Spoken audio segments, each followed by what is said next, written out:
interaction with Bishop Pitts, who is the president of said university.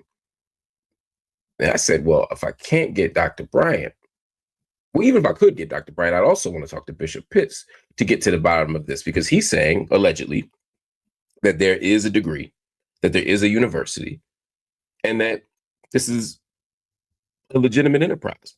And so rather than traffic and internet gossip, rather than guess, I said, let me bring the man in himself. Let me bring the brother in himself, who could help us understand what's going on. So joining us right now is Bishop Jaquel Pitts, who is the president of the university in question. Bishop Pitts, thank you for joining me. And thank you especially for joining me on short notice. I think I lost your audio there. There we go. Can you hear me now, Bishop? You're welcome. Thanks for having me on, handsome man. It's a pleasure. Please call me Mark. I'm not into the titles too much. It causes problems. Okay. So talk to me. I'm sorry. We live, so I'm working out the light situation as we talk. Okay. First of all, what is the institution that you are president of? So I'm the president of Indiana Southwest Christian University. We are a private university in Indiana.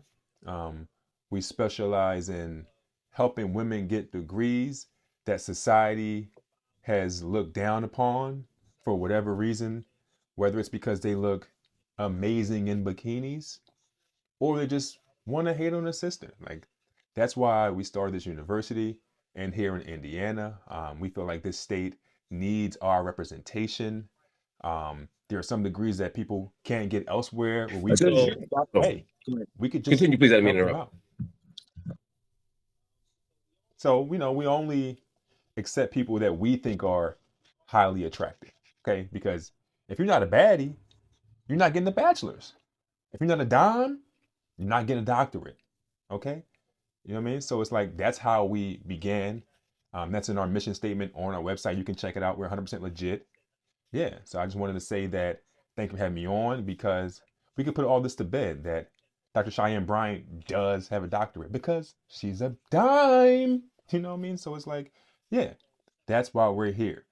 We're here to make sure that our sisters get what they deserve. Just because people are jealous because they look like, their face look like feet. No. Somebody as beautiful as Cheyenne Bryant, yeah, we're here for our sister. And we just want to let you guys know that, like, this is a real place.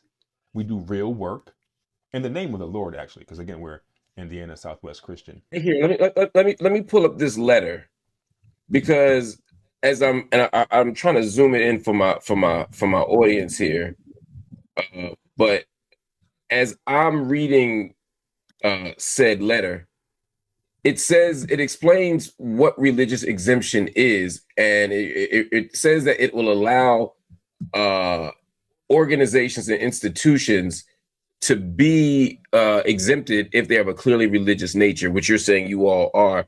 The one thing that it seemed to me, though, that came up at the end of the letter, if I'm not mistaken, is that they will now review your case to see if they will give you the exemption. Is that correct?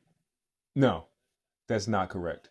We paid somebody that's a part of the board to help us get our exemption from accreditation. Because when you got money, you can just pay to get anything done. So it's like, that's what we're doing. It's not, we're waiting. It's like, no, we paid the bread. Okay. And we're a religious university. So as of now, you're saying that the organization has been granted a religious exemption and is accredited by the Indiana's Commission on Higher Education. What I'm stating is that we paid the moolah so we don't have to be recognized by the state of Indiana. In regards to accreditation, you don't need accreditation when you are a Christian university. We don't follow the secular laws and secular rules, And again, we dropped the bread, bro. Like, why is that so hard to understand? The Department of Education doesn't recognize us, but we recognize ourselves. That's what matters.